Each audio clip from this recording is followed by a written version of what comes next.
হযরত আলী রাদিয়াল্লাহু তাআলা বলেন, আমাকে নবীজি কোনদিন কোন সময় প্রথম খলিফা বলে ঘোষণা দেন নাই।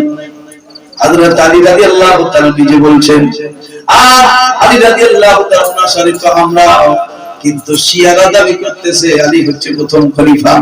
হযরত আলী বলেন, না, জীবনে কোনদিন কোন সময়ের পরে কোন সময় আমার নবীজি আমাকে খলিফা বলে প্রথম খলিফা বলে ঘোষণা করেন নাই, বরং রাসূল পৃথিবীর জমিন থেকে খুব তাড়াতাড়ি চলে যান নাই।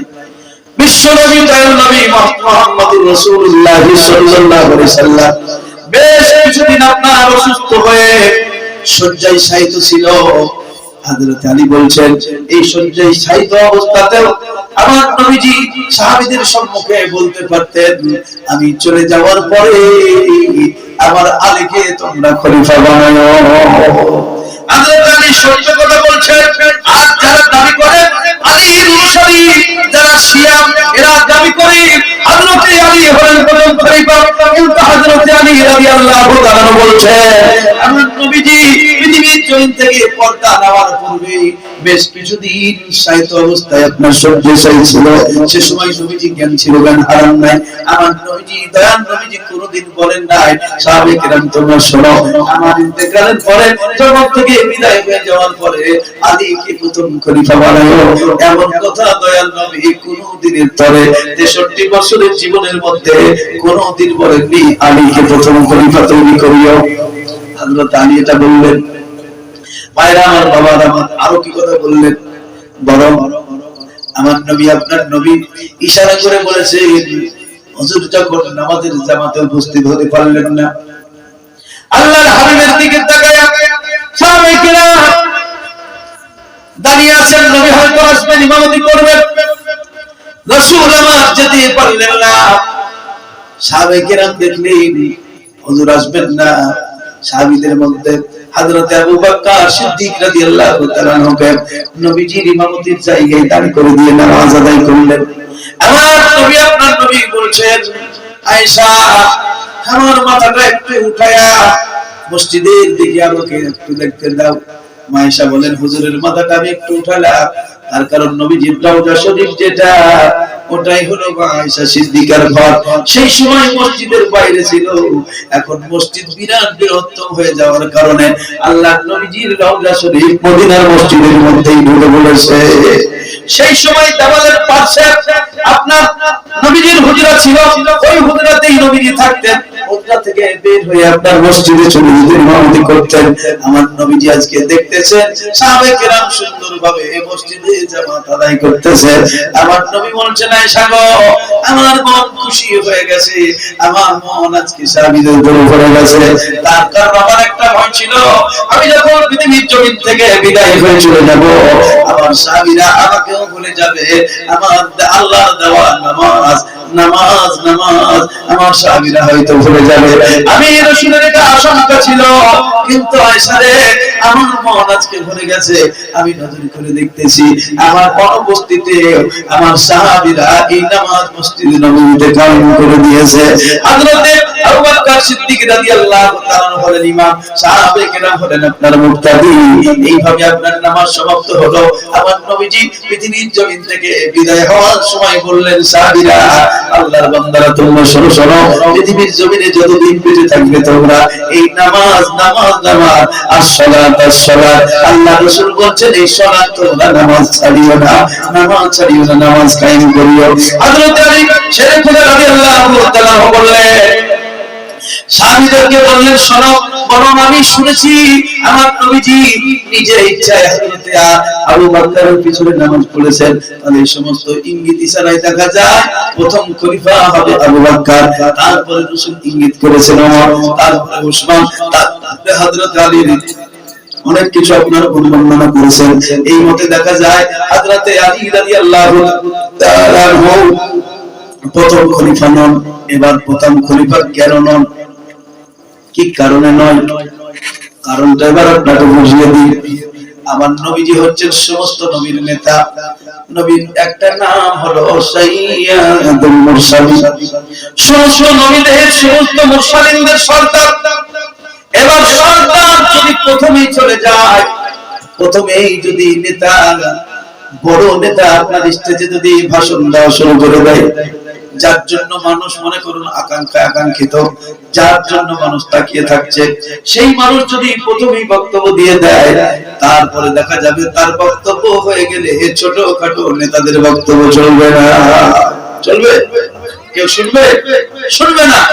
তাহলে ছোটখাটো নেতা যারা আছে তাদের বক্তব্যগুলো আগে হবে, তারপরে মুখ্যমন্ত্রীর বক্তব্য হবে, তারপরে প্রধানমন্ত্রী যিনি নেতা এসেছেন তার বক্তব্য শুনলেন। আবার নবীজি, দয়াল নবীকে আল্লাহ পাক সারা সৃষ্টি জগতের নেতা বানিয়ে দিয়েছেন, সমস্ত নবীদের নেতা বানিয়ে দিয়েছে। আমার নবীজিকে আল্লাহ পাক হয়তো ডাক দিয়ে বলেন, বন্ধু গো, তুমি বড় নেতা, তুমি নবীদের সর্দার, তুমি যদি আগে চলে যাও, আদম নবীর নেতৃত্ব চলবে না, মুসা নবীর নেতৃত্ব চলবে না, দাউদ নবীর নেতৃত্ব চলবে না, এইভাবে কোন নবীর নেতৃত্ব চলবে না গো বন্ধু, তুমি শেষে থেকে যাও, সমস্ত নবী দুনিয়ার নবী চমকে যা, তারপরে আখির জামানার নবী করে খাতেমান নবীন করে আমি আল্লাহ পাক তোমাকে শেষের দিকে আমি পাঠিয়ে দেব। আয় আমার বন্ধুরা আমার, এইভাবে যেমন আল্লাহর নবী, দয়াল নবী সমস্ত নবীর পরে, সমস্ত রাসূলের পরে পৃথিবীর জমিনে এসেছেন, ঠিক অনুরূপ ভাবে হযরত আলী রাদিয়াল্লাহু তাআলাকে বিশ্ব নবী মুস্তাফা সাল্লাল্লাহু আলাইহি সাল্লামের পৃথিবীতে যাওয়ার পরে যদি আলী রাদিয়াল্লাহু তাআলাকে প্রথম খলিফা বানিয়ে দেওয়া যেত, হযরত আবু বকর সিদ্দিকের নসিবে খলিফা হওয়া যেত না, হযরত ওমর রাদিয়াল্লাহু তাআলার নসিবে খলিফা হওয়া যেত না, হযরত উসমান গনি রাদিয়াল্লাহু তাআলার ভাগ্যে আপনার খলিফা হওয়া যেত না।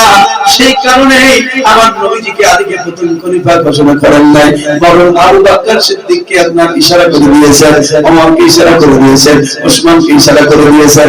হযরত আলী রাদিয়াল্লাহু তাআলা বলে, হযরত আবু বকর সিদ্দিক খলিফা যখন হলে আমার অন্তরের মধ্যে যার পরিমাণ কোন রকম সন্দেহ ছিল না, আমি স্বেচ্ছায় সুন্দর মন নিয়ে আবু বকর সিদ্দিক রাদিয়াল্লাহু তাআলাকে খলিফা নির্বাচন করেছি। তারপরে হযরত ওমর রাদিয়াল্লাহু তাআলা তিনিও যখন আপনার খলিফা হলেন, আমি স্বেচ্ছায় মনের মধ্যে কোনো রকম কুটিলতা ছিল না, ভাব ছিল না, হযরত ওমরকে আমি খলিফা বলে গ্রহণ করেছি। তারপরে এবার মনে মনে ভাব একটা ছিল, এবার হয়তো আমাকেই মানুষ খলিফা করবে, কিন্তু যখন নির্বাচন হলো দেখা গেল হযরত উসমান গনি রাদিয়াল্লাহু তাআলাকে সবাই খলিফা বানিয়ে দিল। হযরত আলী বলেন, তবুও হযরত উসমান গনির উপরে যারা পরিমাণ আমার কোনো কিঞ্চিত আমার হিংসা ছিল না, কোনো বিদ্বেষ ছিল না। হযরত উসমান গনি রাদিয়াল্লাহু তাআলাকে স্বেচ্ছায় সবাই যেমন মেনে নিয়েছে, আমি আলীও তাকে খলিফাতুর রাসূল বলে মেনে নিয়েছি, আমিরুল মুমিনিন বলে নির্বাচন করেছি। এইভাবে হযরত আলী রাদিয়াল্লাহু তাআলা তার জীবন কাহিনী বললেন। আমার নবীজি সাল্লাল্লাহু আলাইহি সাল্লামের প্রত্যেকটা সাহাবী, প্রত্যেকটা খলিফা সম্পর্কে আমার নবীজি বলেছিলেন, আসহাবিকান নজুম, আকাশের তারা সমতুল্য হলো আমার সাহাবীরা। এই সাহাবীদের অনুসরণ আমাদেরকে করতে হবে।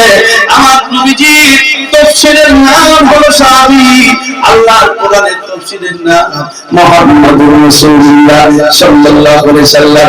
বাবারা, ভাইরা আমার, কোরআন ততক্ষণ পর্যন্ত বুঝতে পারা যাবে না যতক্ষণ না নবী মুহাম্মাদুর রাসূলুল্লাহ সাল্লাল্লাহু আলাইহি সাল্লামের জীবন বুঝবেন। নবীকে ততক্ষণ পর্যন্ত আপনি চিনতে পারবেন না, বুঝতে পারবেন না যতক্ষণ না সাহাবী এবং ওলিয়া জীবন কাহিনী আপনি দেখবেন। তার কারণ নবীজি সাল্লাল্লাহু আলাইহি সাল্লাম সম্পর্কে আল্লাহ পাক বলেন, আতিউল্লাহ আতিউর রাসূল, বান্দারে তোমরা আমার ইতাআত করো, রাসূলের ইতাআত করো। এখন রাসূলের ইতাআত কেমন ভাবে করতে হয় সাহাবীদের জীবন পড়ে আপনাকে জানতে হবে, তবে আপনি বুঝতে পারবেন। এর নাম হলো ইতাআত, এর নাম হলো পাইরবি। জীবন দিয়ে দিয়েছেন রাসূলের জন্য, কিন্তু বাবা আল্লাহর হাবিবের প্রেম মহব্বত সাহাবীরা ত্যাগ করেন নাই। ভাইরা বাবা আমার, মহব্বতের কথা বলতেছিলাম, এই মহব্বতের বাকি রয়েছে, এই মহব্বতের বাকি রয়েছে। দিতে যদি না পারেন স্ত্রীর কাছে ক্ষমা চাইতে হবে, দিতে যদি না পারেন স্ত্রীর কাছে ক্ষমা চাইতে হবে।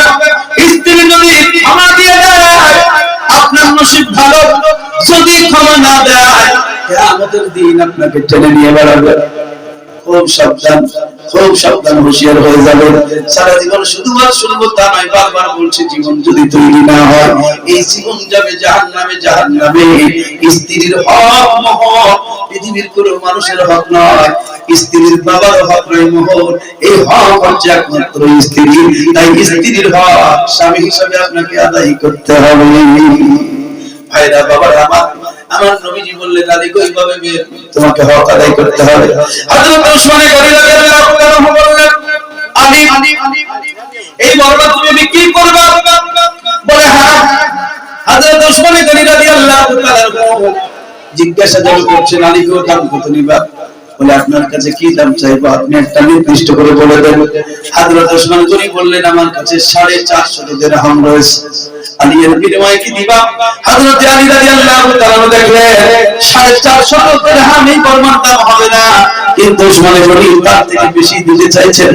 হযরত ওসমান গনি রাদিয়াল্লাহু তাআলা 450 দিরহাম হযরত আলী রাদিয়াল্লাহু তাআলার হাতে ধরে দিলেন।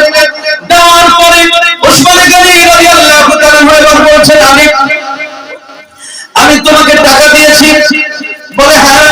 তুমি টাকা পেয়েছো? বলে হ্যাঁ। বলে এখন বর্গটা কার? বলে আপনার।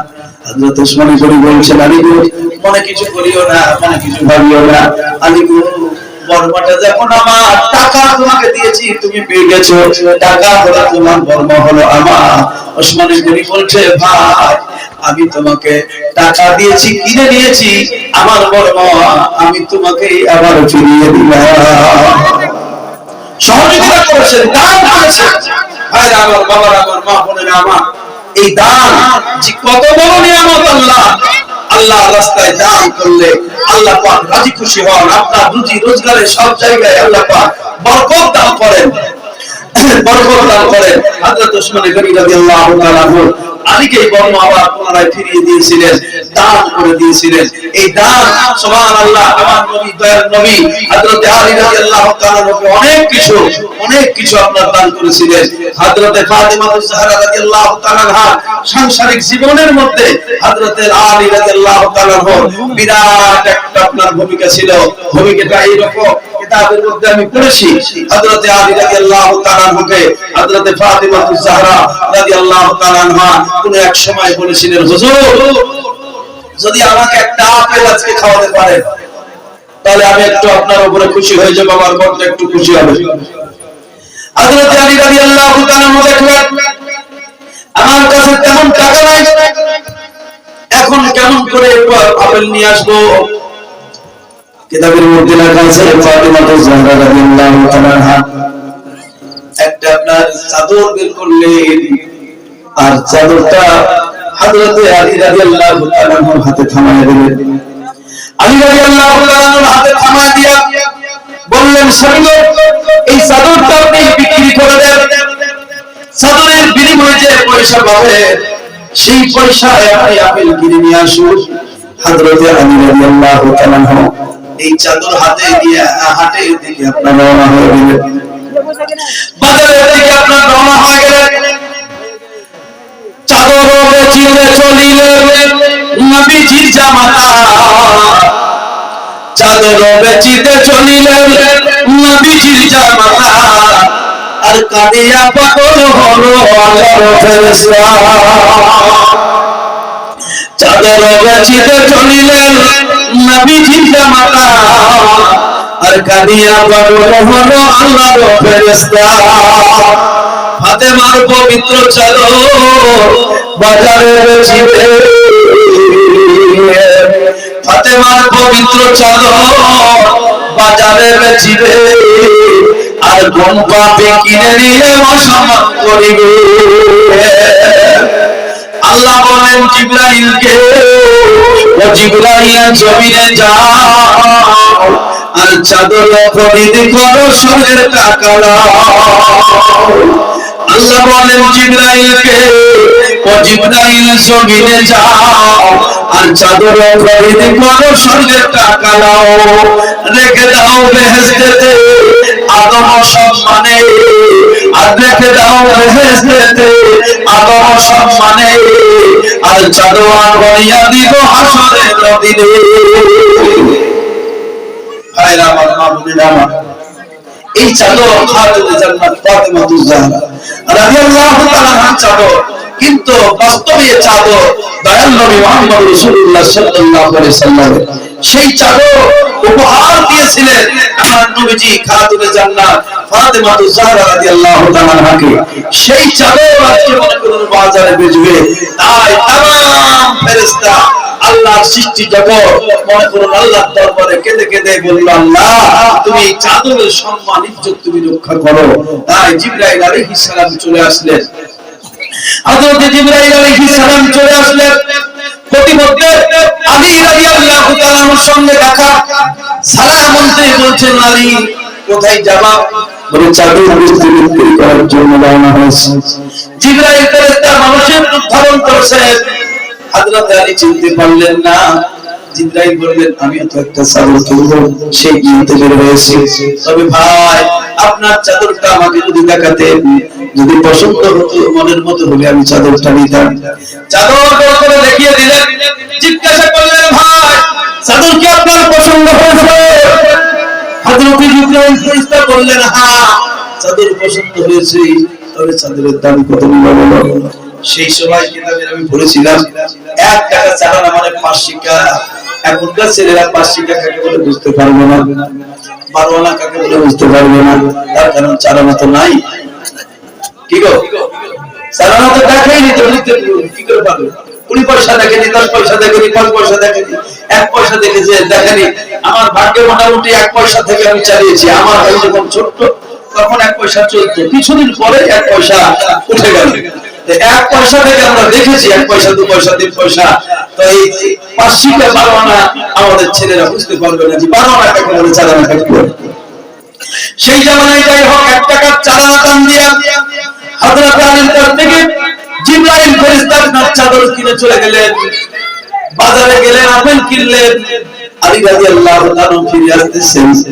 ফিরে আসার সময় এমন এক পথিক সালাম দিয়ে বলছেন, হুজুর আপনার কাছে যদি কিছু খাদ্য খাবার থাকে আমাকে দিন। হযরত আলী রাদিয়াল্লাহু তাআলা সেই চাদর বিক্রি করার টাকা দিয়ে আপেল কিনে নিয়ে বাড়ি আসছেন। প্রতিমধ্যে সেই ক্ষুধার্ত ব্যক্তি বাবাজি দাঁড়িয়ে বা বসে সালাম দিয়ে বলছে, আলী গো তুমি নবীজির জামাতা ফাতেমার স্বামী, ওগো আলী তোমার কাছে যদি কিছু খাবার থাকে আমাকে দিয়ে যাও। আমি ক্ষুধার্ত ব্যক্তি, আমি ভোকা আছি, কিছু খাবার দিয়ে যাও।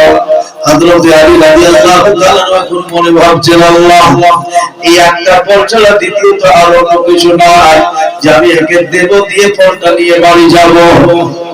কিন্তু এখন তো শুধু খাবার চেয়েছে। যদি বলতো অমুক জিনিস খাবো তাহলে বলতে পারতাম যে আমার কাছে নাই। এখন খাবার চেয়েছে, আপেলটা তো খাবার ফল। এখন খাবার নাই যদি বলে যায়, আল্লাহ পাকের দরবারে আমি টেলিফোনের খাতায় নাম উঠে যাবে, বকিলের খাতায় নাম উঠবে।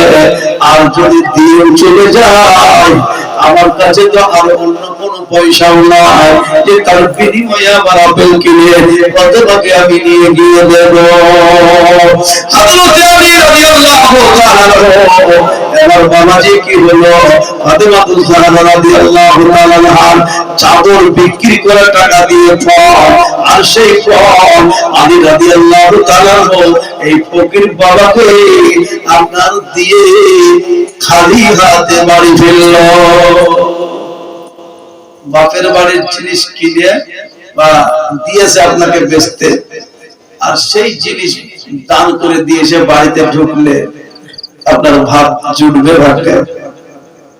কি গো, বাড়ি বাড়ি আপনাকে দিয়েছে বলে যাও, এটা আমার বাপের বাড়ির দেওয়া একটা জকি মনে করেন, জগ গুলাছে বেচে দিয়েছে, তরকারি কিনে নিয়েছে। এবার তরকারি কিনতে যান, ইচ্ছা থেকে ফকিরটা চাইছে, ওকে পাশে দিয়ে চলে এসছে। আপনার কিছু থাকবে? আমার বাবা বাবাজি বলো, ভাইরা আমার বাবাদেরকে ভালোভাবে বলবো, প্রত্যেকটা কথাতে স্বামীকে শুধু টর্চার করিও না। স্বামী যদিও স্ত্রীর থেকে অনেক স্থানে এরকম আছে, স্ত্রীটা মনে করুন হৃষ্টপুষ্ট, বলতে জ্ঞান করে বা চারিদিকে ভালো রাখে, স্বামীটা কমজোর। তো এই ধরনের কিছু স্ত্রী আছে স্বামীটাকে গাধাও মনে করে না, বাড়ির যে একটা গাধা ছাগল গরু যা বললো, এমন কিছু স্ত্রী আছে সেই স্বামীটাকে ছাগল গরু মনে করে না। কি জানো